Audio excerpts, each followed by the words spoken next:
Sabemos todos que nacemos con el pecado original, ¿sí? ¿Y qué es el pecado original? A ver, ¿alguien tiene una idea qué es el pecado original? Nadie. Miren, todos nacemos cuando Dios creó a Adán, lo creó en una perfección de que era semejante a él, a su imagen y semejanza lo creó. Y todo era perfecto. Hagan de cuenta que Adán estaba, sin ser Dios él, estaba a la altura de Dios. Sin Adán ser Dios, tenía la capacidad, tenía la misma santidad que tenía Jesús.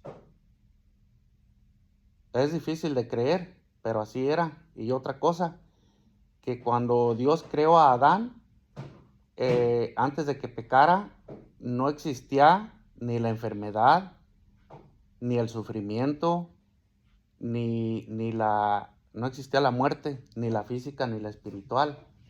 Todo era perfecto, porque ese era el plan de Dios. El plan de Dios era de crearnos a todos, pues a su imagen y semejanza, a su imagen. ¿Cuál es su imagen? Cuando decimos que Dios nos creó a su imagen,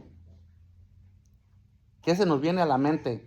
Si Dios es un espíritu, Dios no es no es materia, Dios es espíritu. Entonces, ¿a qué imagen se nos viene a la mente cuando decimos que nos crió a su imagen? A ver. Yo pienso que nos dé su imagen y semejanza en la pureza, en la santidad. Pero ¿a qué imagen nos creó? ¿A qué? ¿A imagen de quién? Igual De Él, pero Él es espíritu. Él no es materia. A semejanza de Él. No, pero a imagen de Él es a imagen de Jesús. En la mente de Dios, aunque Jesús se encarnó ya muchos años después, pero en la mente de Dios estaba Jesús primero, su Hijo. Entonces Jesús es Dios y hombre, 100%, 100% hombre, 100% Dios.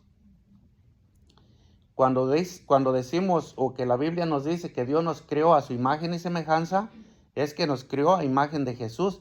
A nosotros fue a los que nos hizo a imagen de la persona de Jesús. Por eso San Pablo dirá que Jesús es el primogénito de toda la creación. En la mente de Dios ya estaba la persona de Jesús. Ahora, ¿qué significa la semejanza? Que nos creó a imagen y semejanza de Él, de Dios. Pues la semejanza es que nos parecíamos a Jesús. Ese era el plan de Dios, que todos fuéramos igual que Jesús, con esa santidad. Imagínense que todos fuéramos Jesús, Cristos aquí en la tierra. ¿Y creen que eso pueda llegar a ser posible?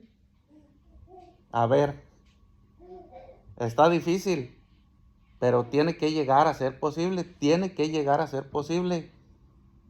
Aunque parezca imposible, si no llegamos a parecernos a Jesús, a ser unos Cristos, no podemos entrar al cielo, porque esa era la idea de Dios. Es el ideal de Dios de crear al ser humano, a la humanidad. Ahora, como ya nosotros estamos tan corrompidos con el pecado, es imposible llegar a recobrar esa semejanza. Pero ¿dónde la vamos a poder recobrar? A recuperar esa semejanza en el purgatorio. Pero al cielo no vamos a entrar hasta que estemos perfectamente purificados y que seamos igual que Jesús. Bueno, pero ya ahorita ya vamos más adelante, era nada más para poder entender en la pureza que estaba en la mente de Dios al crearnos a nosotros. Pero se perdió todo eso.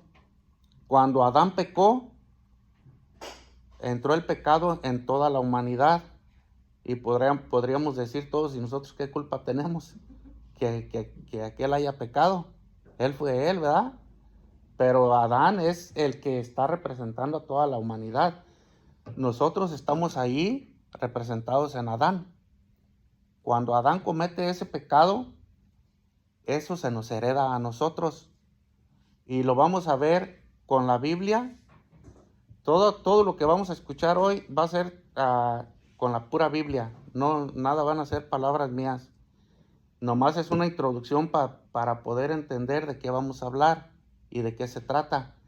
También el catecismo de la iglesia, lo que enseña acerca del bautismo, les voy a leer también lo que es la introducción de lo que enseña la iglesia. Acerca del pecado original, dice el catecismo en el numeral 404 al 419. Dice, el pecado original en el que todos los hombres nacen es el estado de privación de la santidad y de la justicia originales. Es un pecado contraído, no cometido por nosotros. Es una condición de nacimiento y no un acto personal.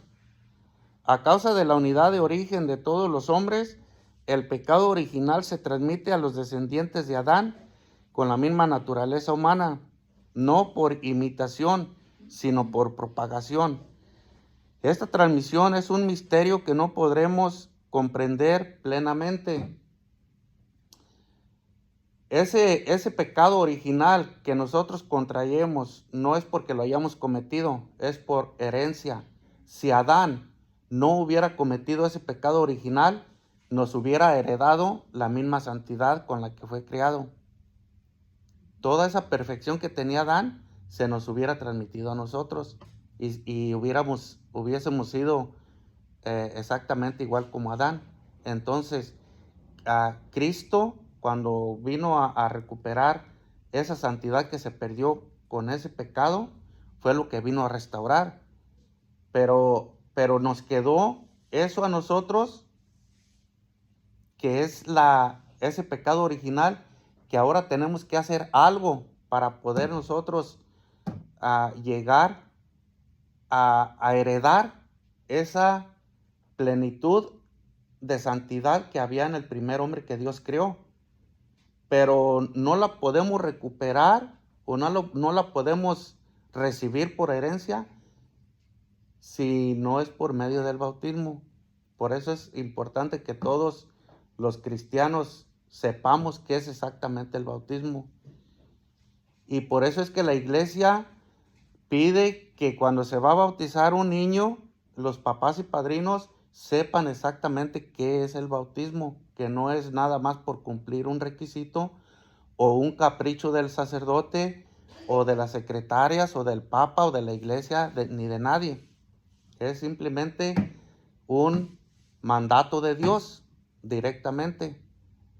Y por eso en la Biblia, en el Salmo 51:7 dice, yo soy culpable desde que nací, pecador me concibió mi madre. O sea que nosotros al nacer, cuando nacemos, ya nacemos con esa herencia de ese pecado. Entonces ya si llegásemos a morir en ese momento, antes de que se nos borre ese pecado, ya estamos manchados, ya no podemos entrar al cielo, porque al cielo no puede entrar nada manchado. Para que se nos borre ese pecado, tiene que borrárnoslo el bautismo. Entonces, como consecuencia del pecado original, la naturaleza humana, aún sin estar totalmente corrompida, se halla herida en sus propias fuerzas naturales, sometida a la ignorancia, al sufrimiento y al poder de la muerte, e inclinada al pecado. Esta inclinación al mal se llama concupiscencia. O sea que si Adán no hubiera cometido ese pecado, nuestra inclinación cuando vamos creciendo, que nacemos, sería hacia Dios, hacia el bien. Pero causa ese pecado, nuestra inclinación tendemos más a pecar, a la maldad, al mal. Si un niño va creciendo y lo dejamos solo, sin que nadie lo eduque, sin que nadie le diga nada, ni le hable nada de Dios, ¿qué le va a llamar más la atención, el bien o el mal? El mal, por causa de esa naturaleza que recibió a la concupiscencia de haber cometido el pecado Adán. Tendemos al mal, al pecado, nos llama más la atención, y eso se llama concupiscencia, de que es más fácil para nosotros más llamativo, más atractivo el pecado. O sea, todo lo que está apartado de Dios nos va a llamar siempre más la atención. Si hubiera sido al revés, en vez de llamarnos la atención el pecado, nos hubiera llamado más las cosas de Dios, porque estaríamos en un contacto perfecto con Dios.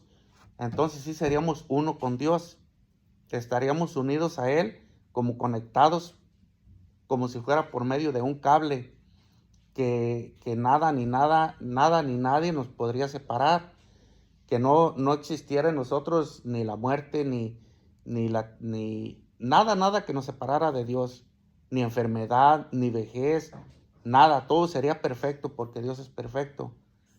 Entonces, cuando nos llama más la atención lo mundano, las cosas que nos separan de Dios, es cuando más nos vamos alejando nosotros de Dios y nos vamos separando, porque esa fuerza nos está llamando a separarnos de Dios.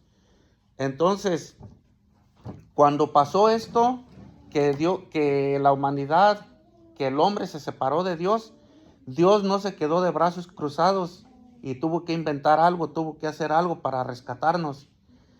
Y dice el Catecismo de la Iglesia, en el numeral 410 al 420, después del primer pecado, el mundo ha sido inundado de pecados, pero Dios no ha abandonado al hombre al poder de la muerte. Antes, al contrario, le predijo de modo misterioso en el protoevangelio Génesis 3:15 que el mal sería vencido y el hombre levantado de la caída. Se trata del primer anuncio del Mesías Redentor. Por ello, la caída será incluso llamada feliz culpa, porque ha merecido tal y tan grande Redentor. Entonces, Dios rápidamente, después de que el hombre cayó, tuvo que inventar algo para poder rescatarnos, porque de lo contrario estábamos totalmente separados de Dios. De tal manera que cuando una persona moría antes de que viniera Cristo, no iba al cielo. ¿Alguien sabe a dónde iba cuando murió una persona en el Antiguo Testamento? Iban a un lugar que se llama el seno de Abraham. Todos estaban allí. Por eso es que cuando rezamos el credo, que dice que Jesucristo descendió a los infiernos, no es que fue al infierno, así literalmente. Fue a ese lugar, al seno de Abraham. Cuando Jesús muere en la cruz,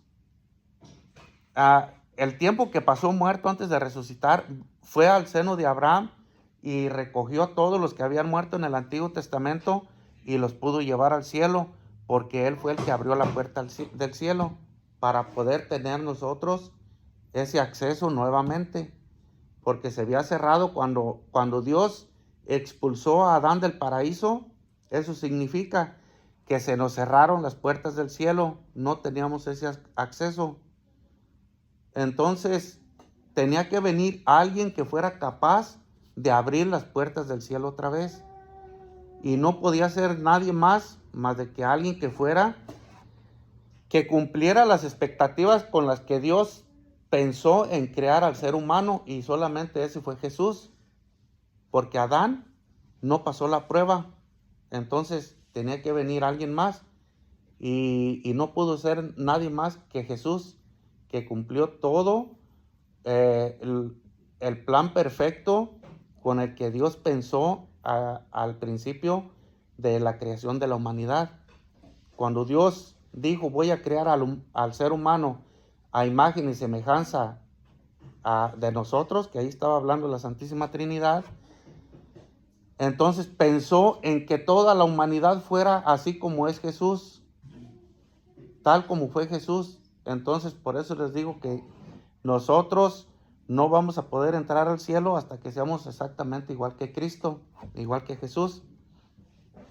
Entonces, cuando Dios empieza a llevar a cabo su plan, hace una alianza con Abraham, y ahí es ya donde vamos a empezar ahora sí todo lo que fue llevándose a cabo en la Biblia, cuando Dios hace su plan.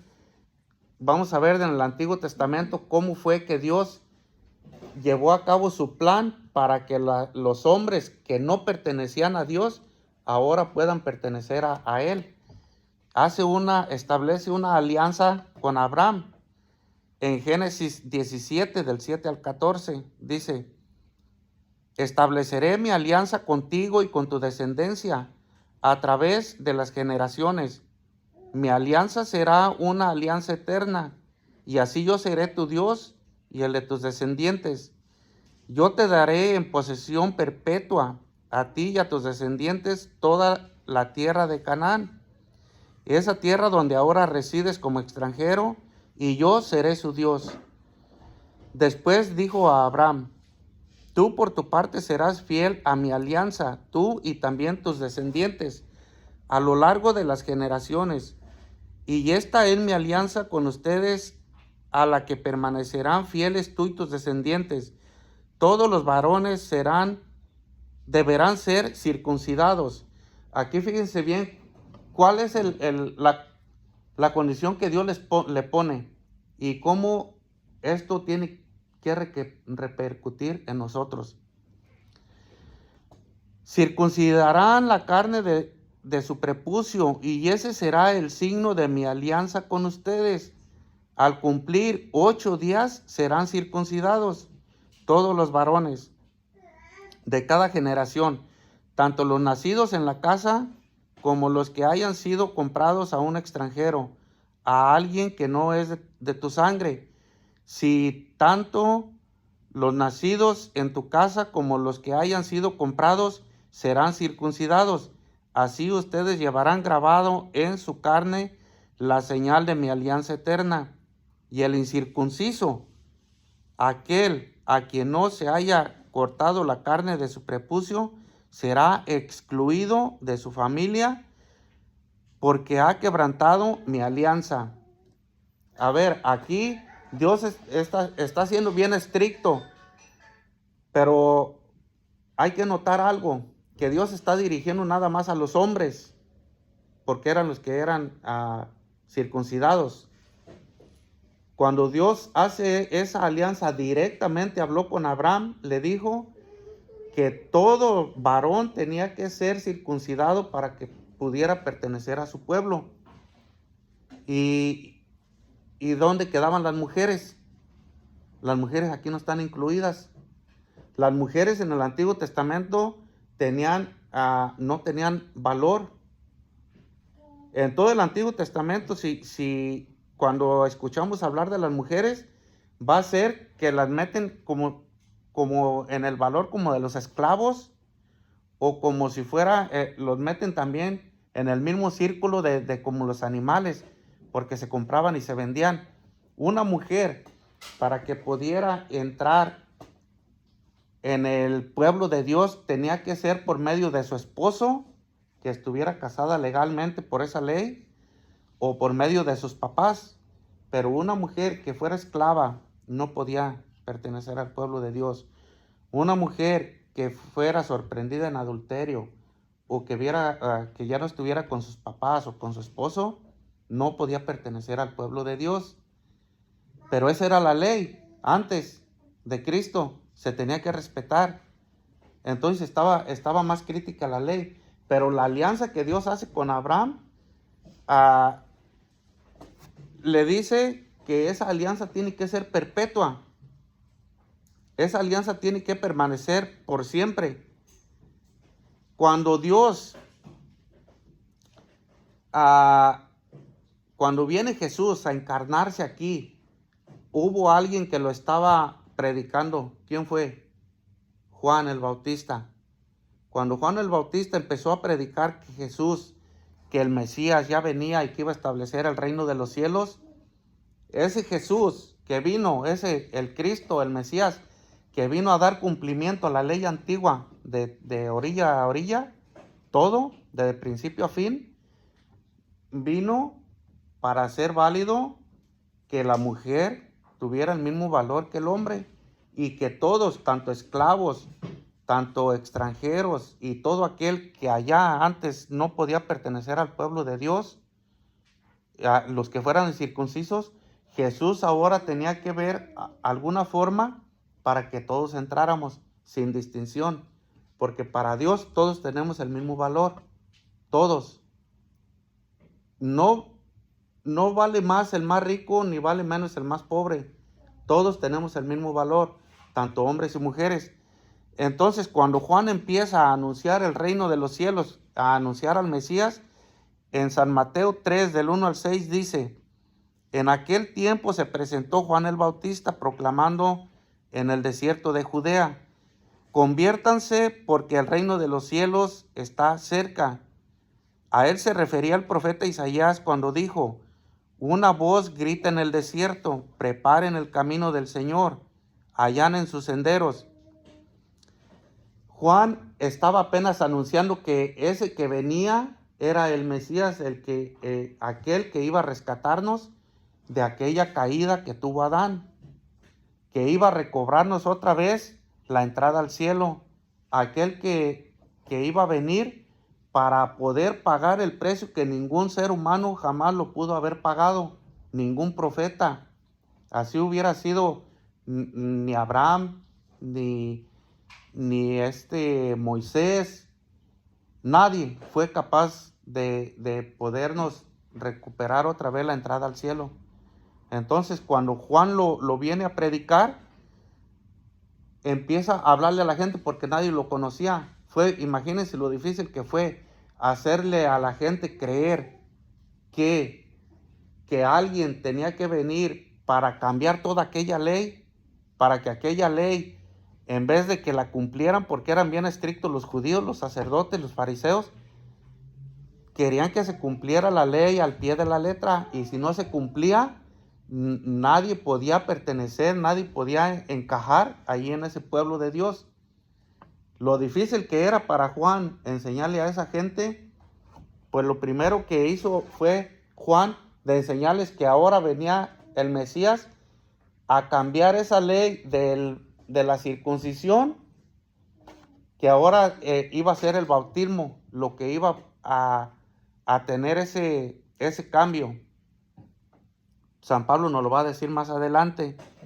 En Colosenses 2:11 dice San Pablo: en él también fuiste circuncidado con la circuncisión no quirúrgica, sino mediante el despojo de vuestro cuerpo mortal, por la circuncisión en Cristo.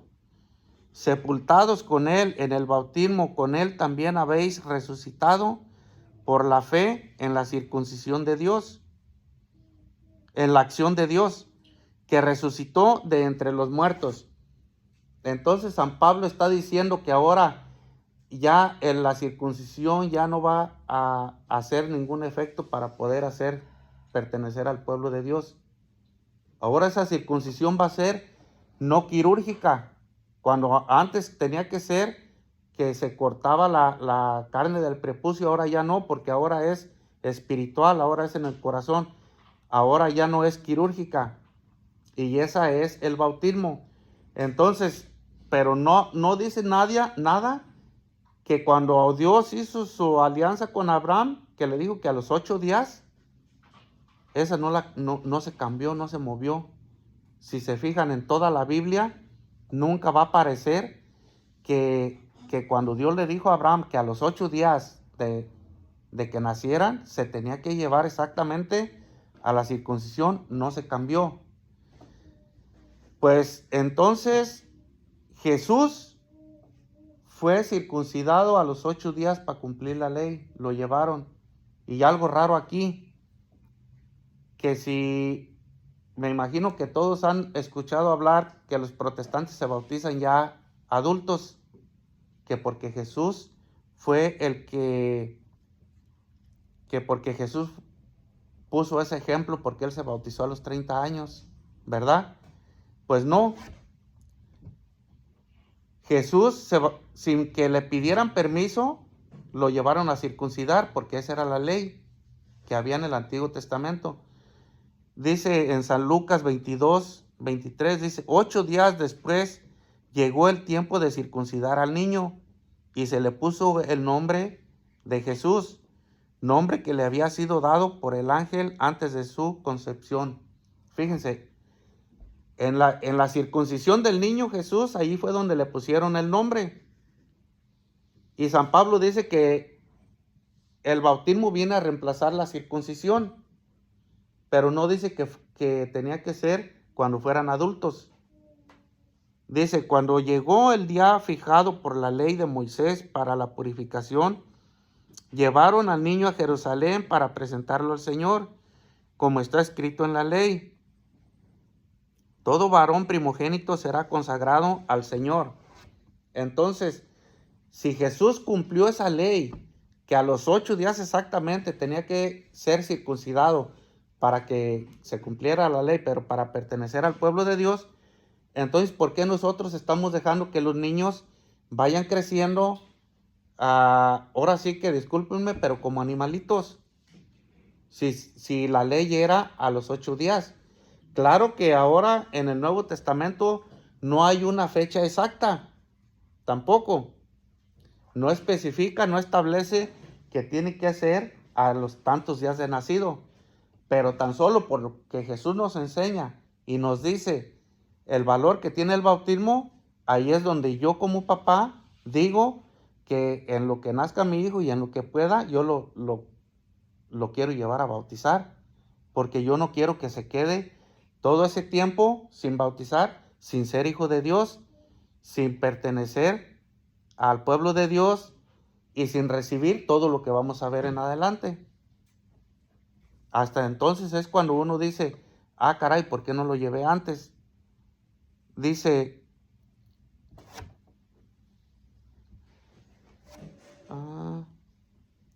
cuando Jesús manda a los apóstoles a bautizar, ya que resucita y los manda a bautizar, dice, esta es la fórmula que Jesús les da estrictamente a los apóstoles, la forma que se tiene que bautizar. Si se cambia esta fórmula, no sirve el bautismo. No está bautizado el niño. Muchos protestantes en iglesias protestantes bautizan dicen, yo te bautizo en el nombre de Jesús, y ese bautismo no es válido. La Biblia dice que es un solo bautismo, no puede haber dos. Y cuando una persona que es bautizada en la iglesia católica, que se bautiza como lo ordenó Jesús, y va y se bautiza en otra iglesia, está faltando a la palabra de Dios. Porque ya el bautismo nada más debe de ser uno. Y hay personas que se bautizan una y otra y otra y otra vez, sin hacerle caso a la Biblia. Entonces, cuando Jesús les dice a los apóstoles en Mateo 18, 28, 19 y 20, dice, id pues y haced discípulos a todas las gentes, bautizándolas en el nombre del Padre y del Hijo y del Espíritu Santo. Esa es la fórmula que da Jesús. No hay otra. Y es la única vez que Jesús dice cómo se debe bautizar.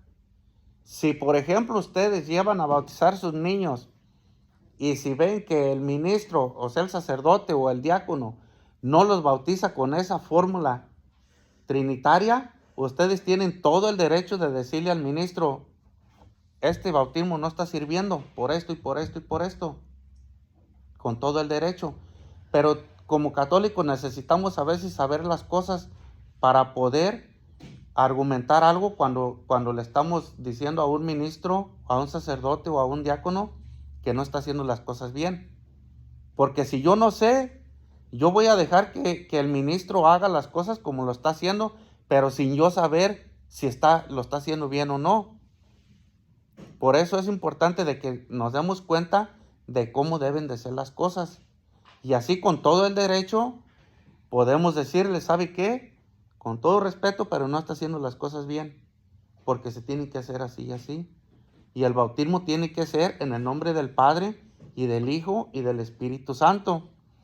Y luego les dice Jesús en el versículo 20, y enseñándoles a guardar todo lo que yo os he mandado. Y he aquí que yo estoy con vosotros todos los días hasta el fin del mundo. O sea que en San Marcos dice poquito diferente. Primero dice que se enseñen y luego se bauticen para que crean, porque dice el que se bautice y crea, El que crea y se bautice, se salvará, y el que no crea, se condenará. Pero allí le está hablando a otro tipo de personas, a personas que primero tienen que tener una conversión. San Mateo les está hablando a personas que ya se convirtieron, que ya conocen a Jesús. Por eso les dice, cuando los bauticen en el nombre del Padre y del Hijo y del Espíritu Santo, y después enséñenles a cumplir todo lo que yo les mandé. Por eso es que cuando estos niños son bautizados, tienen derecho y obligación de después venir al catecismo para aprender la doctrina, para aprender todo lo que Jesús mandó y cómo lo mandó. Esa es obligación de todos nosotros que somos bautizados. Pero ¿quién lo hacemos? Nadie. No nos preocupamos por conocer nuestra propia fe. Por eso es que cuando alguien viene y nos habla, nos endulza el oído, nos habla muy bonito y nos vamos, porque no conocemos ni siquiera nuestra propia fe. Si nos preocupamos por conocer nuestra propia fe, seríamos nosotros capaces de enseñar a esos niños y decirles, instruirlos en las cosas de Dios, pero correctamente. No les vamos a enseñar algo que Jesús no mandó.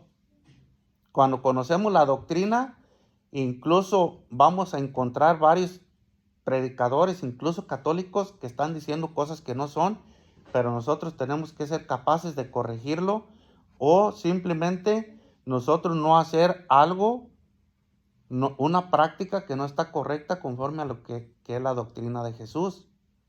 No todos lo hacen, pero cualquiera que conozcamos la doctrina pudiéramos identificar cuando alguien nos está diciendo una mentira. No porque sea católico quiere decir que nos está diciendo todo el tiempo la verdad. Todos tenemos esa obligación de conocer nuestra fe, de nuestra doctrina. Y por lo mismo de conocerla, poder nosotros, empezando por nuestra familia, corregirla y después corregir a los hermanos católicos, pero con amor, no llegar a echarle brava ni nada, corregirlo, pero siempre teniendo los argumentos. No, mira, la palabra de Dios dice esto y esto y esto, entonces no es correcto lo que estás diciendo, porque de otra manera nos van a llevar al camino del mal. Entonces, cuando los apóstoles empiezan a bautizar después de que Jesús los mandó, y ya vimos, se fijaron, primer cosa que recibimos por medio del bautismo, ¿la notaron? Cuando Jesús mandó a los apóstoles, ¿qué les dijo? A ver, es importante que vayamos viendo qué y qué se recibe por medio del bautismo. ¿Por qué? Porque si no nos damos cuenta lo que recibimos por medio del bautismo, nunca vamos a tomar en cuenta ni a echar de ver lo que perdemos cuando no nos bautizamos o cuando no bautizamos un hijo. Les dijo, hagan que todos los pueblos sean mis ¿qué? Mis discípulos. Por medio del bautismo, primer cosa, nos estamos haciendo discípulos de Jesús, sin contar que ya se nos borró el pecado original, pero nos estamos haciendo discípulos de Jesús. ¿Qué es discípulos de Jesús? Seguidores de Jesús, seguidores de Jesús. Dice San Pedro en Hechos 2:38 y 39, dice, Pedro les contestó, convertíos y que cada uno de vosotros se hagan bautizar en el nombre de Jesucristo para remisión de vuestros pecados y recibiréis el don del Espíritu Santo. Miren, fíjense aquí hay otras dos cosas que vamos a recibir. Primero es para el perdón de los pecados, que se nos borra el pecado original. Después recibiréis el don del Espíritu Santo. Es cuando nos hacemos templos del Espíritu Santo. ¿Cuántas veces escuchamos que decimos que nosotros somos templo del Espíritu Santo? Es porque lo adquirimos por medio del bautismo. Y en 1 Corintios 3, 16, 17 dice, ¿no saben que ustedes son templo de Dios y que el Espíritu de Dios habita en ustedes? Y si alguno destruye el templo de Dios, Dios lo destruirá a él, porque el templo de Dios es sagrado y ustedes son son ese templo. Entonces, muchas veces nosotros tomamos muy a la ligera cuando empezamos, o cuando hay personas que nos ponemos tatuajes, que empezamos a lacerar nuestro cuerpo, o simplemente porque la iglesia enseña de que no es doctrina, no es bueno cuando alguien está torturando su propio cuerpo. ¿Por qué? Porque el cuerpo de nosotros es templo del Espíritu Santo. El Espíritu Santo debe morar allí, debe de permanecer allí en nosotros. Cuando Pedro está hablándoles, primero les dice convertíos, porque le estaba hablando a una generación de personas que todavía no conocían a Jesús. Primero se tenían que convertir a Cristo y después aceptar el bautismo de Cristo para remisión de sus pecados. ¿Qué significa? Fíjense hasta dónde llega el bautismo. Que hay personas que si una persona, por ejemplo, tiene 100 años y nunca ha sido bautizado, ¿cuántos pecados no cometió ya? ¿Cuántos pecados ha tenido una persona de 100 años? Entonces, en el momento que es bautizado, cuando va a ser bautizado no necesita confesarse. Y en el momento que es bautizado se le borran todos sus pecados, toditititos sus pecados, todos. A tal punto que en el momento que es bautizado esa persona queda en la perfecta santidad, que si en ese ratito muere, se va derechito al cielo, porque alcanzó la perfección de la santidad con la que Dios pensó en crear a su hijo, al ser humano. Queda en ese estado de santidad, que no necesita pasar ni al purgatorio, se va derechito al cielo. Pero con un pecadito venial, el más mínimo pecadito, ya no puede entrar al cielo, tiene que pasar al purgatorio.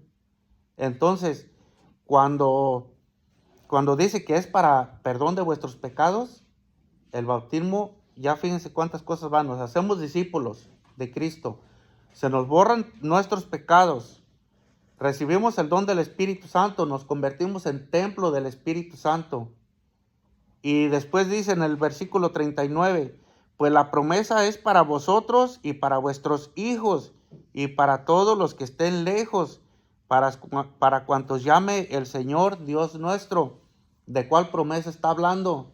De la promesa que Dios le hizo a Abraham. Cuando Dios habló con Abraham, que hizo esa promesa de la tierra prometida, es esta misma promesa. Entonces quiere decir que trascendió del Antiguo Testamento al Nuevo Testamento. Ahora el bautismo, también nosotros alcanzamos a heredar esa promesa que Dios le hizo a Abraham. Y dice que, fíjense, la Biblia nunca dice a qué edad se tiene que bautizar uno, más de que en la circuncisión es a los 8 días. En el Nuevo Testamento no menciona ya nada. Entonces, ¿por qué la vamos a cambiar nosotros? ¿Quién somos para cambiarla? Y aquí dice que la promesa es para vosotros, o sea, para ustedes y para vuestros hijos, para sus hijos. Un hijo de nosotros, ¿desde qué momento es nuestro hijo? ¿En qué momento podemos decir, ya es mi hijo? Desde que viene en el vientre. Desde el momento de la concepción. Entonces, al nacer ya es nuestro hijo. Y la promesa es también para mi hijo. Entonces, ¿por qué yo no voy a bautizar a mi hijo en lo que nace? En lo que pueda lo puedo llevar a bautizar, para que se haga discípulo de Jesús, que sea templo del Espíritu Santo y para que se le borre el pecado original. Entonces, por medio del bautismo, pasamos también a pertenecer al cuerpo místico de Cristo. En 1 Corintios 12 al 13 dice, pues del mismo modo que el cuerpo es uno, aunque tiene muchos miembros, y todos los miembros del cuerpo, no obstante su pluralidad, nos conforma más que un solo cuerpo, así también Cristo. Porque en un solo espíritu hemos sido todos bautizados, para no formar más que un cuerpo, judíos y griegos, esclavos y libres, y todos hemos bebido de un solo espíritu. Entonces, al recibir el bautismo, nos estamos haciendo uno con Cristo. Aunque un cuerpo tiene muchos miembros, pero no es mayor o no es menos necesario un miembro que otro. Cada miembro es esencial para completar un cuerpo. Y nosotros en el bautismo estamos siendo parte del cuerpo de Cristo. La iglesia es el cuerpo místico de Cristo. Dice en Colosenses 1:18, Él es también la cabeza del cuerpo de la iglesia. Él es el principio, el primogénito de entre los muertos, para que sea Él el primero en todo. Entonces, cuando somos bautizados, nos estamos incorporando al cuerpo de Cristo.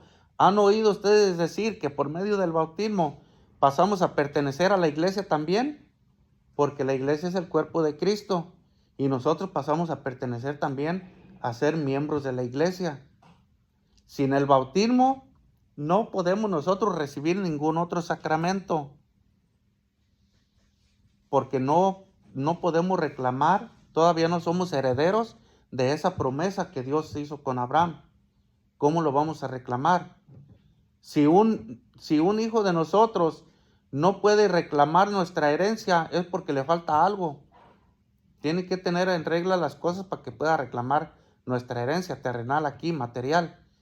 Pues también para reclamar las cosas de Dios hay requisitos también que necesitamos nosotros cumplir.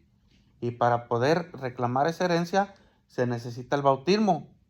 Entonces, dice, si alguno destruye el templo de Dios, Dios lo destruirá a él. Porque cuando nos convertimos en su cuerpo, que nos hacemos templo del Espíritu Santo y destruimos ese cuerpo, estamos destruyendo a Cristo. Ya cómo va a habitar. Dios no puede estar en algo impuro. Dios no puede habitar en algo que no sea un cielo, que no sea perfecto. Por eso es que cuando nosotros estamos en gracia de Dios y cometemos un pecado, expulsamos al Espíritu Santo de nosotros, de su templo. Porque la gracia de Dios, ¿qué es estar en gracia de Dios? La presencia de Dios en el alma. Y si cometemos un pecado, estamos en desgracia. Expulsamos a Dios y ya no está con nosotros. Ese templo está vacío, está solo. Necesitamos recuperar esa gracia. ¿Y cómo la recuperamos? Los que ya estamos bautizados. ¿Por medio de qué? ¿Cómo recuperamos la gracia de Dios? Por medio de la confesión, del otro sacramento que Cristo inventó también, porque prometió no dejarnos solos hasta el fin del mundo. Entonces está con nosotros y sabía que nacemos con esa concupiscencia de estar pecando. Entonces instituye el sacramento de la reconciliación y por medio de ese sacramento podemos recobrar otra vez la gracia y recuperar otra vez el Espíritu Santo en nuestro cuerpo, en su templo, donde pertenece, donde debe de estar. Entonces, a nosotros expulsar el Espíritu Santo, lo primero que tenemos que hacer es acudirlo luego a la confesión para recuperarlo otra vez. Entonces, si ya somos miembros de la iglesia, es otra cosa más que recibimos por medio del bautismo. Entonces, Jesús con sus propias palabras dice que tenemos que permanecer unidos a Él para vivir en esa gracia de Dios. En San Juan 15:5 en adelante dice, yo soy la vid y vosotros los sarmientos. El que permanece en mí y yo en él, ese da mucho fruto, porque separados de mí no podéis hacer nada. Si alguno no permanece en mí, es arrojado fuera como el sarmiento y se seca. Luego se recogen, lo echan al fuego y arde. Aquí lo que está diciendo Jesús, que cuando nosotros, una vez que recibimos el bautismo y nos convertimos en templo del Espíritu Santo, es para permanecer siempre unidos a Él. Y que vamos a llegar a perder esa gracia, sí la vamos a perder, porque Él sabe que somos humanos y que somos frágiles. pero también instituyó ese sacramento para recobrar esa gracia. Y el bautismo es un sello que jamás se borra, jamás se va a borrar, pero la gracia sí la podemos perder con el pecado, pero el sello se nos queda. Entonces, cuando cortamos nosotros una rama de un árbol, y aunque la dejamos sobre el mismo árbol, ¿esa rama se seca o no se seca? Sí se seca. ¿Por qué? Porque no está conectada al árbol, no está recibiendo vida. Lo mismo pasa con nosotros. Cuando estamos conectados a Cristo tenemos vida. Y cuando nos desconectamos de Cristo, con el pecado, ¿qué pasa? Morimos. No una muerte física. Está hablando de muerte espiritual, de que nuestra alma se muere. Así como, ¿qué pasa cuando nuestro cuerpo muere físicamente, que lo llevan a enterrar? Ese cuerpo ya queda inerte, ya no se mueve, no tiene ninguna función, ya queda inmóvil, de a tiro, no tiene vida, ¿verdad? De la misma manera, nuestra alma, cuando está muerta espiritual, sigue ahí nuestra alma, pero no tiene vida. Y por eso es que no puede ir no puede tener una vida. La vida es teniendo vida en Jesús, porque Él es la vida. Dice, yo soy el camino, la verdad y la vida. Y desconectados de Él estamos muertos. ¿Qué significa? Cuando un alma está muerta, por medio de un pecado mortal, ¿a dónde va? Al infierno. Cuando dice que cuando el sarmiento que se desprende del tronco de Jesús, que es la vid, que nosotros quedamos como ese sarmiento que está desconectado de Él, seco, queda esa rama seca. Y dice que si la echan al fuego, arde. Nosotros también, si morimos con nuestra alma así, desprendida de Jesús, si morimos en pecado mortal, vamos al infierno. Nada más hay de esos dos caminos. O es al cielo o es al infierno, o es con Jesús o es con el diablo. No hay dos, no hay tres, nada más son dos. Entonces, por medio del bautismo, estamos recibiendo, ¿qué otra cosa? Que nos estamos conectando a Cristo y tenemos el privilegio de mantenernos unidos a Él, de recuperar esa vida cuando la perdemos. Entonces, en Gálatas 3:27 dice, en efecto, todos los bautizados en Cristo os habéis revestido de Cristo. Y fíjense, aquí vuelve a decir otra vez lo que nos dijo allá. Dice, ya no hay judío, ni griego, ni esclavo, ni libre, ni hombre, ni mujer, ya que todos vosotros sois uno en Cristo Jesús. Y si sois de Cristo, ya sois descendencia de Abraham, herederos según la promesa. Otra vez nos vuelve a repetir lo mismo. Pero ¿qué significa que nos revestimos de Cristo? A ver, una idea, ¿qué significa que nos revestimos de Cristo? Por medio del bautismo. ¿No tienen una idea? Que nos estamos haciendo uno con Cristo. ¿Qué pasa cuando un juez sale a la corte? Cuando entra por la puerta, entra vestido con su vestimenta normal, ¿verdad? Sí. Pero cuando llega, que se sienta en la silla del juez, ya trae su vestimenta de juez, ¿verdad? Se revistió de juez. Ya lo vemos diferente. Ahora, cuando nosotros nos revestimos de Cristo, significa que nos estamos poniendo otra vestidura, que nos da una identificación, una vestidura que nos ve, que nos podemos ver diferentes. Y les voy a leer qué significa que estemos revestidos de Cristo, y ustedes van a poder discernir si es importante o no revestirnos de Cristo, si es importante o no el bautismo. Y son palabras del mismo Jesús. No es ni siquiera un sacerdote, ni siquiera el Papa, ni nadie. Es el mismo Jesús. Nena, Ira, ¿no puedes traer aguas, por favor, ahí de la hielera?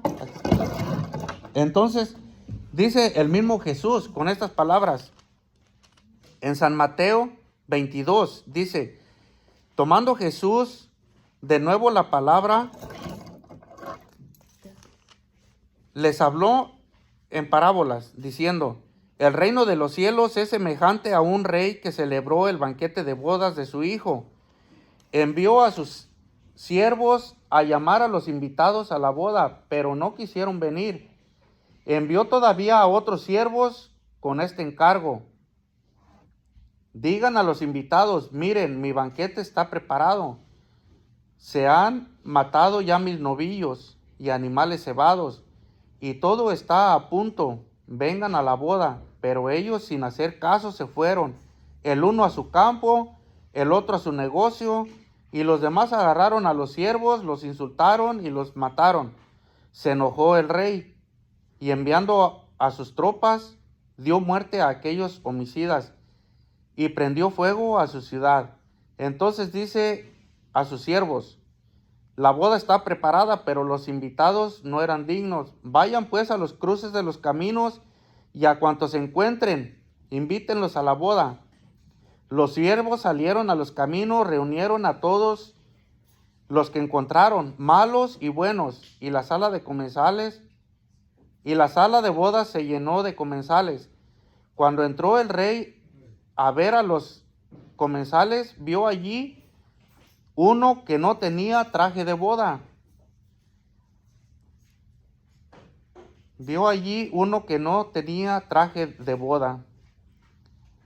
Y le dice: amigo, ¿cómo has entrado aquí sin traje de boda? Él se quedó callado. Entonces el rey dijo a los sirvientes: átenlo de pies y manos y échenlo a las tinieblas de fuera. Allí será el llanto y el rechinar de dientes. Miren, Jesús les estaba hablando en esta parábola, pero ¿qué nos dice esta parábola? Ese rey es Dios. Las bodas de las que está hablando es de las bodas de Jesús con su iglesia. Cuando dice que mandó a sus siervos a invitarlos a la boda, es cuando a nosotros nos hablan de las cosas de Dios y a nosotros nos entra por una y nos sale por otra. Y cuando decimos: no, porque estoy ocupado, no tengo tiempo de ir a las cosas de Dios. Cuando dice que unos estaban ocupados en sus negocios, en sus terrenos, en sus quehaceres. Cuando a nosotros nos invitan a las cosas de Dios, o a misa, o a cualquier cosa que tenga que ver con Dios, el primer pretexto que ponemos: no tengo tiempo, porque tengo que ir a hacer esto, y se me olvidó que tengo que ir al fútbol, que tengo que, por el trabajo, por cualquier pretexto, pero las cosas de Dios las dejamos para la última. Si alcanzamos, si podemos, y si no, ahí para otro día. Allí vamos a ir agarrando poco a poco de cómo es que Jesús explica esta parábola. Cuando dice que el rey entonces manda a otros y los invitados los matan, ¿cuántas veces escuchamos nosotros que hay cristianos, sacerdotes, que por causa de la palabra de Dios, por el evangelio, son secuestrados, que los matan? O simplemente en muchos países, personas que hablan de Dios,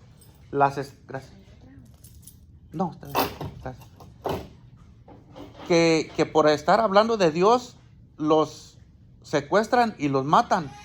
Eso es a lo que se refiere esta parábola. Después dice que mandó a otros y les dijo: ahora ya no les pidan permiso, ahora tráiganlos.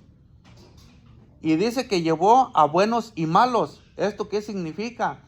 Cuando nos llega la muerte, a todos nos va a llegar, y ahí ya no hay escapatoria. Allí ya no hay de que dame otra chance, no tengo tiempo, no puedo, tengo esta emergencia, tengo este pendiente que lo tengo que cumplir a como dé lugar. No, la muerte nos llega y punto, estemos como estemos. Si estamos en gracia de Dios, qué bueno, y si no estamos en gracia de Dios, ¿qué vamos a hacer? No nos va a dar otra oportunidad. Se nos llegó y punto. Estemos enfermos o estemos sanos, en un accidente o como sea, pero a todos nos va a llegar. Díganme, ¿quién se va a salvar? Tengamos el dinero que tengamos, seamos quien seamos, nos va a llegar el día. A esto se refiere que cuando mandó sus tropas y que les dijo: vayan a los cruces de los caminos y a cuantos se encuentren, tráiganlos. Por eso más adelante dice que llevaron a buenos y malos. Porque cuando nos llega la muerte, nos llega tanto a los buenos y a los malos. Significa que a los que estén en gracia de Dios y a los que no estén, a quien sea, nos llega la muerte y punto. Y después dice que cuando entró el rey, cuando los llevaron a todos, a buenos y malos, llenaron la sala de comensales allí y entró el rey. Para nosotros, ¿qué sería lo más lógico que hiciera el rey? Que detectara a los malos, ¿no? Pues si nosotros somos buenos, pues no, allá que se fijen los malos. Pero si notan aquí la diferencia que dice que notó que había uno que no tenía traje de boda. Y San Pablo en Gálatas 3:27 dice, en efecto, todos los bautizados en Cristo os habéis revestido de Cristo. Esa vestidura que recibimos de Cristo por medio del bautismo es la que nos va a identificar. Por medio de esa vestidura que vamos a mantener siempre purificada y mantener lo que nos va a dar el acceso a estar en gracia de Dios durante nuestra vida. Y cuando lleguemos a la presencia de Dios, esa vestidura es la que nos va a identificar cuando llegue el rey. Cuando entre el rey y vea que sí tenemos ese traje adecuado para estar en esas bodas. Y de lo contrario a ese que no tenía traje de boda, ¿qué les dijo a los criados? Átenlo de pies y manos y échenlo a las tinieblas de afuera, donde es el llanto y el rechinar de dientes. ¿Dónde es eso? Eso sí van a saber dónde es. A ver, díganme dónde es. A ver, no hay que tener miedo de decir, es el infierno. Es que las cosas que existen se tienen que predicar, se tienen que decir, se tienen que enseñar. Hay personas que dicen, pero ¿por qué habla del infierno habiendo tanta cosa buena que decir de Dios? Les digo, porque existe y porque la palabra de Dios habla del infierno. Se tiene que decir, nos tenemos que prevenir de eso también, porque sería diferente que siempre se nos hablara de las cosas buenas de Dios y de las cosas malas que pueden pasarnos si no estamos en gracia de Dios. Pudiéramos decir, ¿por qué nunca nos hablaron de eso? Si yo no era consciente de eso. Entonces, solamente hay dos caminos. Es ir al cielo o ir al infierno. Y Jesús es el que está hablando aquí en esta parábola. Entonces, la importancia de revestirnos de Cristo es llegar a identificarnos como cristianos. Es lo que de allí es donde nosotros nos hacemos cristianos. Nombre que nos hemos dejado robar los católicos por desconocimiento. Cuando una persona nos pregunta, ¿tú eres católico o eres cristiano? Y nosotros nos quedamos callados y decimos, no, yo soy católico. Pues no, los verdaderos cristianos somos los católicos, porque somos los que estamos unidos a Cristo en su iglesia, en su bautismo, y le pertenecemos a Él y nos estamos uniendo a Él. Y esto nos identifica como cristianos, nos podemos identificar sin miedo, sin temor, con pruebas bíblicas, históricas, arqueológicas, que somos cristianos, los verdaderos cristianos. Somos nosotros. No tengamos miedo de decir, soy cristiano católico. Nunca. De ahí es de donde nos viene el nombre de cristianos, porque nos estamos uniendo a Él. ¿Ya se dan cuenta cuántas cosas hemos recibido por medio del bautismo? Todo lo que hemos escuchado, no nos lo estamos aprendiendo. ¿Y qué pasa si el día del bautismo el padre les pregunta, ¿para qué es el bautismo? Les puede preguntar. Yo nomás les digo, acuérdense, para que sepan qué responder. Porque si no saben, el padre les va a dar otra agarrada de otras 2 horas. No se crean. No, pero sí es importante. Si no fuera importante que conociéramos la importancia del bautismo, la iglesia no se preocupaba por esto. Pero la iglesia sabe la importancia de lo que es el bautismo, que es que tenemos que recibir esta información de lo que es el bautismo. Entonces, también vemos que nos dijo San Pablo, ya no hay judío, ni griego, ni esclavo, ni libre, ni hombre, ni mujer. Todo lo que allá se excluía en la circuncisión, por eso acá ya no hay distinción. Todos podemos entrar, todos. Ya no hay distinción. Ni hombre, ni mujer, ni esclavos, ni libres. Todos somos igual. Y dice, y si sois de Cristo, sois también descendencia de Abraham, herederos según la promesa, de esa misma promesa que Dios hizo con Abraham. Por eso les digo que no podemos desligar lo de la circuncisión con lo del bautismo, porque se está hablando de la misma promesa. Viene de lo mismo. Ya en vez de ser la circuncisión, ahora pasa a ser el bautismo y ya no hay distinción. Ya todos podemos pertenecer. San Pedro, en la primera carta, capítulo 3, 19, 21, dice: en el Espíritu fue también a predicar a los espíritus encarcelados en otro tiempo, incrédulos, cuando les esperaba la paciencia de Dios en los días de Noé, en los días en que Noé construía el arca, en la que unos pocos, es decir, 8 personas fueron salvados a través del agua. A estas corresponde ahora el bautismo que os salva, y que no consiste en quitar la suciedad del cuerpo, sino en pedir a Dios una buena conciencia por medio de la resurrección de Cristo. Entonces, el contexto que tiene el bautismo, fíjense a dónde nos lleva. A cuando Dios mandó construir el arca, dice que por medio de esa arca se salvaron 8 personas nada más. Entonces a esas aguas corresponde el bautismo que ahora nos salva a nosotros. Entonces lo que quiere decir que por medio del bautismo nos estamos salvando. Entonces, ¿qué significa? Sin el bautismo, entonces, ¿a dónde nos vamos? Dice que a esta agua corresponde ahora el bautismo que os salva, y que no consiste en quitar la suciedad del cuerpo, sino en pedir a Dios una buena conciencia por medio de la resurrección de Cristo. Muchos piensan que bautizarse tenemos que ser sumergidos completamente en agua, como hacen los protestantes, que si no, no quedamos bautizados. Pero aquí dice que el agua del bautismo, la verdadera función es nuestra conciencia, que nos la está lavando, nos lava la conciencia, nos la purifica. Ya es nuestro ser espiritual, ya nuestro cuerpo va a quedar aquí, eso es terrenal. Nuestro cuerpo realmente no tiene, él ya no va a trascender a la vida eterna, y nuestro espíritu, nuestra alma sí, es la que nos debemos de preocupar. Nos debemos de preocupar que nuestra alma vaya al cielo.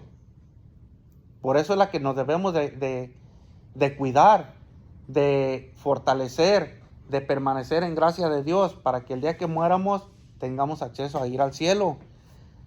Pero sí dicen que los protestantes sí dicen que el bautizo tiene que ser como Cristo se bautizó, todo completo y con las manos cruzadas hacia atrás. Ahorita vamos a ver eso. Qué bueno que tocó ese punto, porque hay mucha desinformación, como les decía, que por desconocer nosotros caemos en eso. Que Pero por eso no es válido la católica, porque nada más, si se fija, es la pura cabeza. Que por eso no es válido, y con ellos cuando lo hacen de esa forma. Y aquí yo le pudiera preguntar, entonces, ¿a quién le creemos? ¿A ellos o a Jesús, que está diciendo dice, a esta corresponde ahora el bautismo que os salva, y que no consiste en quitar la suciedad del cuerpo? No es para lavar el cuerpo, para eso nos podemos bañar en nuestra casa. Dice, sino en pedir a Dios una buena conciencia por medio de la resurrección de Cristo. La que tenemos que tener limpia nuestra conciencia, es lo que importa. Y vamos a ver ahorita, vamos a ir para allá, lo que significa el agua en el bautismo, y cómo es que no necesariamente tenemos que meternos todos en agua. Vamos para allá. Ahora, otra cosa, que palabras de Jesús directamente del Evangelio de San Juan, capítulo 3, del verso 1 al 8, dice: había entre los fariseos un hombre llamado Nicodemo, magistrado judío. Fue donde Jesús de noche y le dijo: Rabí, sabemos que has venido de Dios como maestro, porque nadie puede realizar las señales que tú realizas si Dios no está con él. Jesús le respondió: en verdad te digo, el que no nazca de lo alto no puede ver el reino de Dios.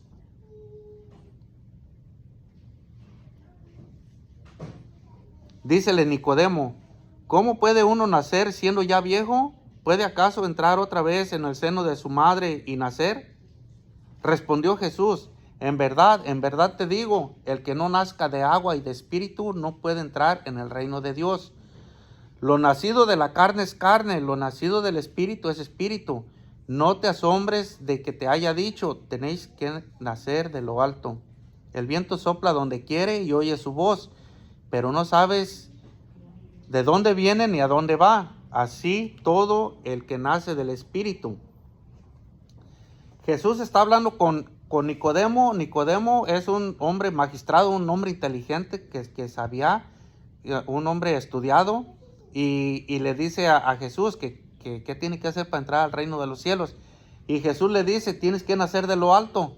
Y él, a pesar de que no entendió lo que Jesús le dijo, a pesar de que era muy estudiado, muy inteligente, no supo. Por eso, no por nada dice aquí, fue donde Jesús de noche y le dijo que que estaba en tinieblas, no sabía espiritualmente lo que Jesús le estaba diciendo. Y Jesús le dice, tienes que nacer de nuevo. Entonces dice, ¿cómo puedo nacer de nuevo? Porque nosotros sabemos que nacer, tenemos entendido que nacemos de nuestra mamá. Eso para nosotros es nacer, ¿verdad? Y dice, lo nacido de la carne es carne, y lo nacido del espíritu es espíritu. Aquí es donde les pregunto, ¿una persona sin bautizar es hijo de Dios o no? ¿Una persona que no está bautizada? ¿No? ¿No es hijo de Dios? Sí, somos hijos de Dios. Sin el bautismo somos hijos de Dios. Bueno, hasta que nos bautizan, ¿no? Ajá, pero si como estos niños que no están bautizados ahorita, ¿son hijos de Dios? Son criaturas de Dios. No son hijos de Dios. Y aunque nos parezca raro, ahorita les voy a explicar, son criaturas hermosas de Dios porque Dios los crió. Y Dios nos crió a todos. Pero aquí dice que lo nacido de la carne, ¿qué es? Carne. Y lo nacido del espíritu es espíritu. Por eso le dice, no te asombres pues, que lo nacido de la carne es carne. Lo nacido del espíritu es espíritu. Entonces, la condición, aquí es donde la única condición que vamos a poder ver en toda la Biblia para poder ser bautizada una persona es haber nacido de la carne. Para poder ser bautizado, para poder ser nacido del Espíritu Santo. Entonces, si al nacer de la carne somos hijos de ¿quién? De nuestros papás, porque somos carne. Y al ser nacidos del Espíritu, ¿de quién somos hijos ya? De Dios. Entonces ahí es donde entra el que somos hijos de Dios. Entonces sin el bautismo no somos hijos de Dios, somos hijos de la carne, pertenecemos a la carne, aunque somos criaturas de Dios. ¿Sí se entiende ahí eso? Entonces dice, lo nacido del Espíritu es espíritu. Dice, no te asombres de que te haya dicho, tenéis que nacer de lo alto. El viento sopla donde quiere y oye su voz. Y le dice todo eso. ¿Por qué le está diciendo? Porque Nicodemo no entendía lo que le estaba diciendo. Y un símbolo del Espíritu Santo es el viento. Dice, el viento sopla. ¿Qué le está diciendo Jesús? El Espíritu Santo hace lo que Él quiere y punto. No lo tienes que entender, pero lo tienes que aceptar. Porque el Espíritu Santo dice y hace lo que quiere y nosotros no somos quien para corregirlo o para ponerle un alto y decirle, no, mira, te equivocaste, tiene que ser así y así. Por eso dice, el viento sopla donde quiere y oye su voz, pero no sabes de dónde viene ni a dónde va. Así es todo el que nace del Espíritu. Porque aunque no sepamos nosotros cuál es el propósito del Espíritu Santo, lo tenemos que aceptar. Entonces, ahora vamos a ir acercándonos a lo que decía usted. ¿Qué significa el bautismo? La palabra bautismo, así, la palabra, ¿qué significa? En el idioma original, en el griego, ¿qué significa bautismo? Significa sumergir. Si no lo estuviéramos diciendo en español, el bautismo diríamos sumergir. Y allí es donde los protestantes se equivocan.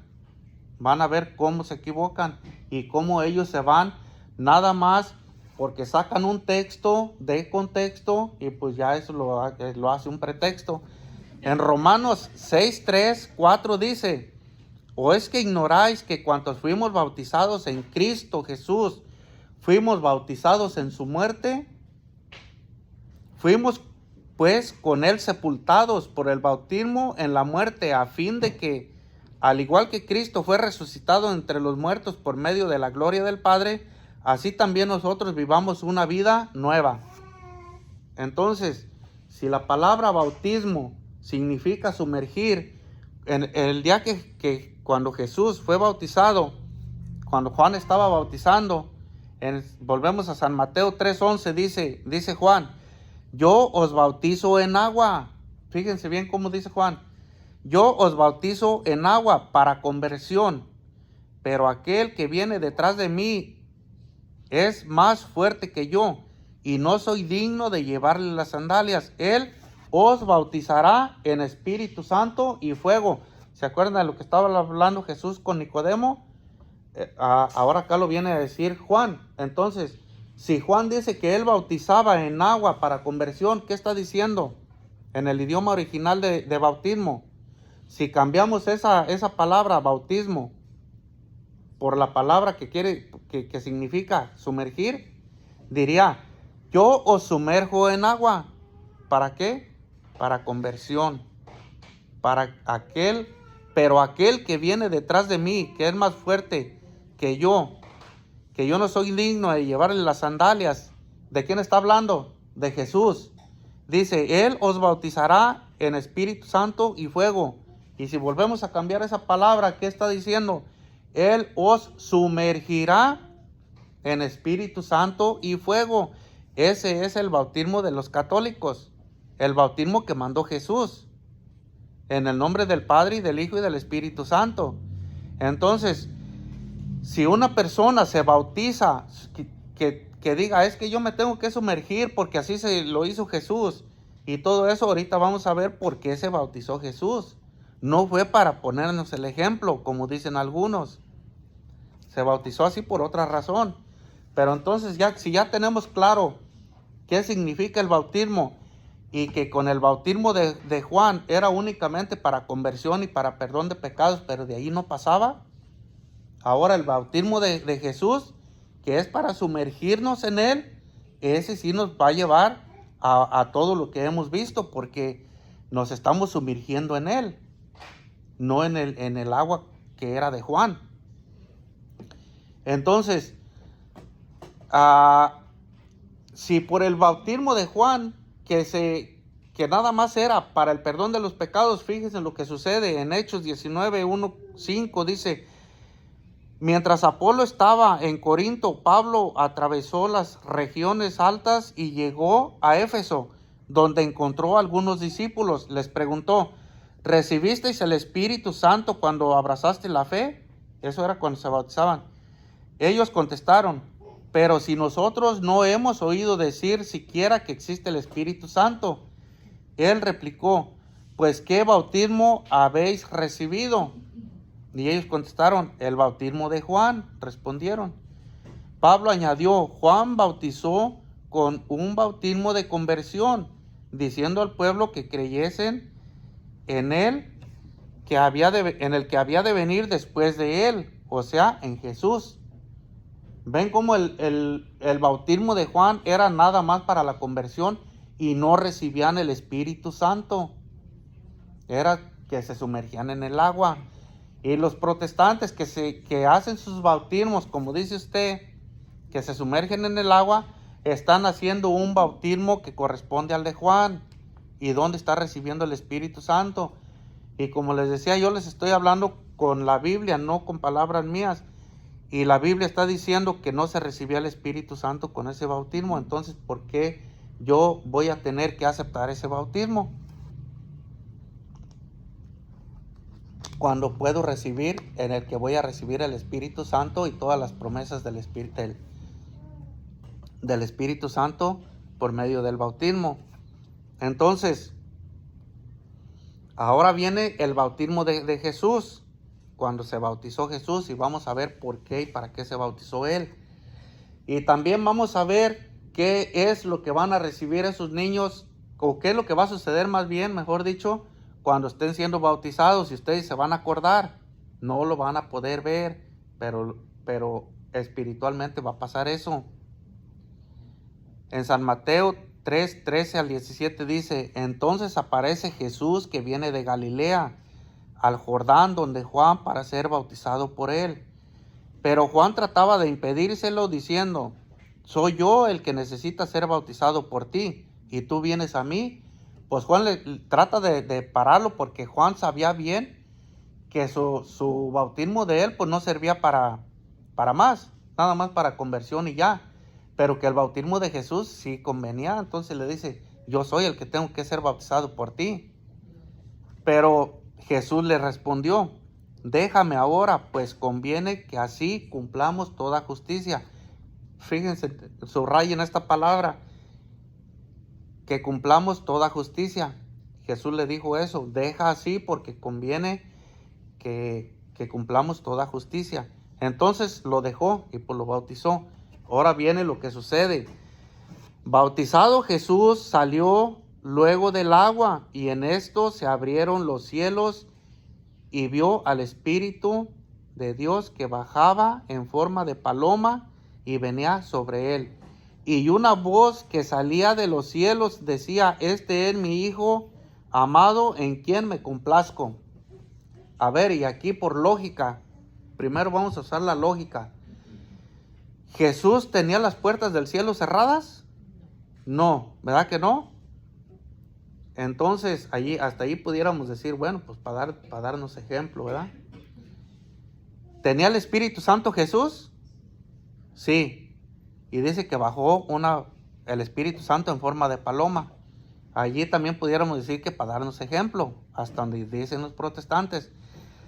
Y dice que se escuchó una voz del cielo que decía: este es mi Hijo amado, en quien me complazco, ¿verdad? Y también pudiéramos decir, bueno, para darnos ejemplo. Y sí, ¿por qué? Ahora, ¿por qué se bautizó Jesús?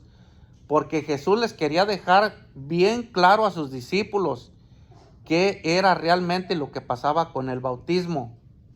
Por eso desde el principio rechazó lo que Juan le dijo. Y ahí se acuerdan que le dijo: conviene que cumplamos toda justicia.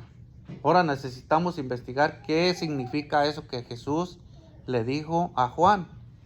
Con eso, que cumplamos toda justicia. Esto que pasó con Jesús, que bajó el Espíritu Santo y todo eso, en resumen de todo lo que hemos visto, si se dan cuenta, está pasando todo resumido en el bautismo. Es lo que va a pasar en esos niños el día que sean bautizados. Porque nos hacemos templo del Espíritu Santo. ¿Se acuerdan que fue lo primero que vimos? Y que se nos abrían las puertas del cielo, que fue lo primero que hizo Jesús cuando que decimos en el credo que descendió a los infiernos y que llevó a todos. Entonces, lo primero, las puertas del cielo que teníamos cerradas se nos abrieron. Después nos hicimos templos del Espíritu Santo cuando se bajó el Espíritu Santo en forma de paloma. Después que se escuchó la voz del Padre que dijo: este es mi Hijo amado, cuando nos hacemos hijos de Dios, ¿verdad? Entonces, resumiendo todo lo que hemos visto, alcanzamos a ver más amplio todo esto. Entonces, ahora, ¿qué significa que se cumpla toda justicia? Lo que Jesús le dijo a Juan, lo podemos ver en San Lucas 7, 29 y 30. Dice: todo el pueblo que le escuchó, incluso los publicanos, reconocieron la justicia de Dios, haciéndose bautizar con el bautismo de Juan. Entonces era de la justicia que estaba hablando Jesús. Era reconocer la justicia de Dios. Dice en el versículo 30, pero los fariseos y los legistas, al no aceptar el bautismo de él, frustraron el plan de Dios sobre ellos. No dejaron que cumpliera la justicia de Dios sobre ellos al rechazar el bautismo. ¿Qué pasa cuando nosotros le negamos el bautismo a nuestros hijos? Que no estamos permitiendo que se cumpla la justicia de Dios en ese niño, en esa niña, en esa persona. Porque la justicia de Dios, ¿qué es la justicia de Dios? Que cuando Dios nos crió, a todos nos crió dotados para un propósito en la vida. No nos crió nomás para divertirse con nosotros o para que viniéramos al mundo a que fuera ahí a ver qué hacíamos. A todos nos crió con un propósito. Entonces, al recibir el bautismo, al tener derecho a reclamar todas esas gracias que recibimos por medio del bautismo, esa herencia, podemos nosotros ejercer esos dones que se nos fueron dados cuando Dios nos crió. Dios nos crió con inteligencia, memoria y voluntad. Y nos crió con un propósito.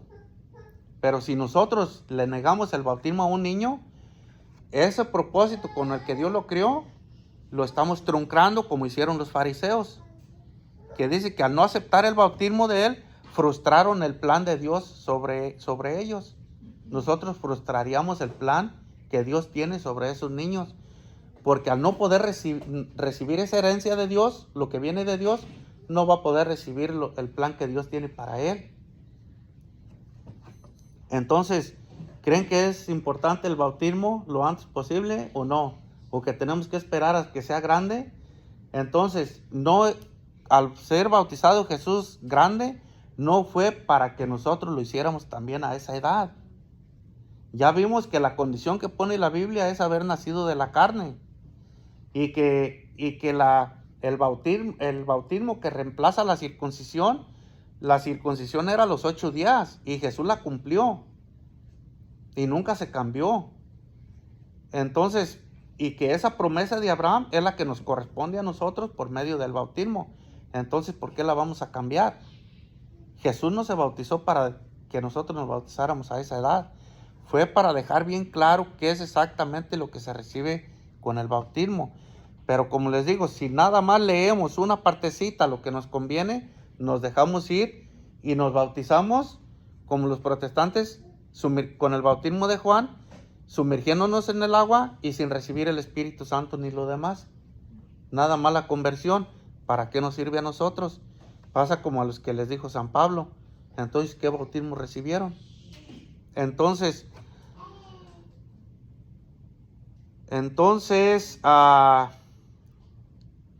vamos a quedarnos allí.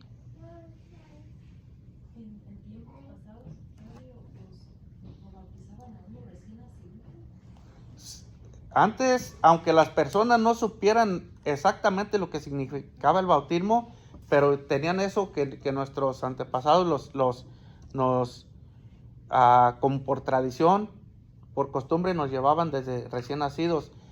Ahora, ese nacimiento del bautismo es el que verdaderamente vale la pena, que cuando nosotros celebramos nuestro cumpleaños y el cumpleaños del bautismo, el nacimiento de Dios, nunca lo sabemos. Padrinos, papás, acuérdense de la fecha que van a bautizar a esos niños, para cuando crezcan se las digan. Y sería bueno que lo festejaran, porque ese nacimiento sí vale la pena. Ese nacimiento sí vale la pena. No, cuando nacemos de la carne, un día va a terminar. Pero el que es eterno, que es para la eternidad, es el del bautismo. Y ese sí, imagínense, celebrarlo aquí, celebrarlo cuando muéramos en el cielo, celebrar esa fecha, imagínense. ¿Tienen preguntas? Aprovechen. ¿No hay preguntas? ¿Opiniones? ¿Reclamos? ¿Algo? Pero digan algo. ¿Nada? Pues nos falta una plática más el próximo jueves. ¿Sí les dijeron? Las personas que llegaron a la última que no las anoté, se quedan ahorita por favor para anotarlas. Y pues los demás vamos a hacer una pequeña oración